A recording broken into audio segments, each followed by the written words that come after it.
বিসমিল্লাহির রাহমানির রাহিম।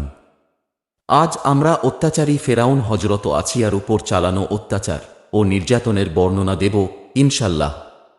একবার ফেরাউন গভীর রাতে বন্ধু হামানকে নিয়ে আছিয়ার বালাখানার দরজার সামনে দাঁড়িয়ে দেখে আছিয়া এক মনে আল্লাহ পাকের জিকির করছে আর কাঁদছে। তখন হামান হয়রত আছিয়াকে বলে, আমি শেষবারের মতো আপনাকে অনুরোধ করছি, ফেরাউনকে একবার খোদা বলে স্বীকার করে আপনার মহামূল্যবান জীবনটা রক্ষা করুন। আছিয়া বলল, সামান্য জীবন রক্ষার জন্য আমি মিথ্যাকে সত্য বলে মেনে নিতে পারব না। আমার আল্লাহর পবিত্রতা রক্ষার জন্য আমি 7টি সন্তান বিসর্জন দিয়েছি, এখন এই তুচ্ছ প্রাণের জন্য কিসের মায়া?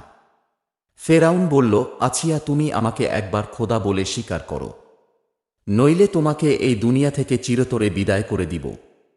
আছিয়া বলল, মানুষ কখনো খোদা হতে পারে না। আমার অন্তরে যেই আল্লাহর মুহাব্বত আমি জায়গা দিয়েছি, ওই আল্লাহকে বাদ দিয়ে আমি তোমাকে আল্লাহ বলতে রাজি নই। আমার আল্লাহ ভোরে এত বিশাল সূর্য পূর্ব দিকে উদয় করে, সন্ধ্যায় পশ্চিম দিকে অস্ত করে দেয়।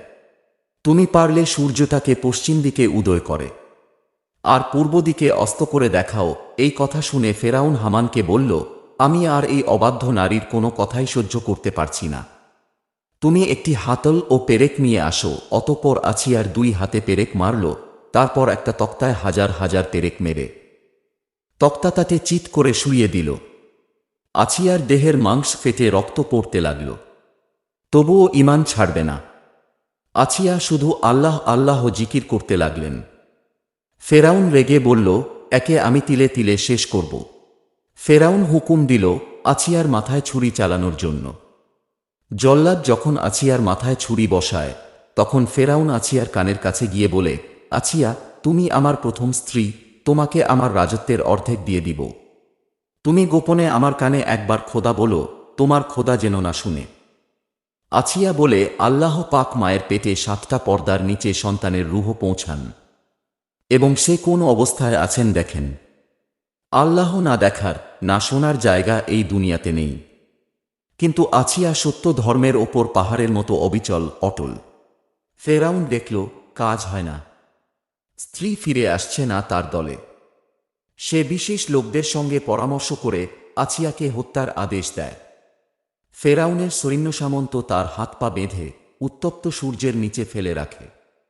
অন্যদের চেয়ে কঠিন শাস্তি দেয় তাকে। দেহ রক্তাক্ত হয়, ক্ষতবিক্ষত হয় শরীর। তিনি ধৈর্যহারা হননি, ঈমান ছাড়েননি। জীবনের বিনিময়ে ঈমানকে রক্ষা করেন। দুনিয়ার রাজপ্রাসাদের বিনিময়ে আল্লাহর কাছে প্রার্থনা করেন জান্নাতে আল্লাহর পাশে একটি ঘর। ইসলামী ভিডিও পেতে আমাদের চ্যানেলটি সাবস্ক্রাইব করুন।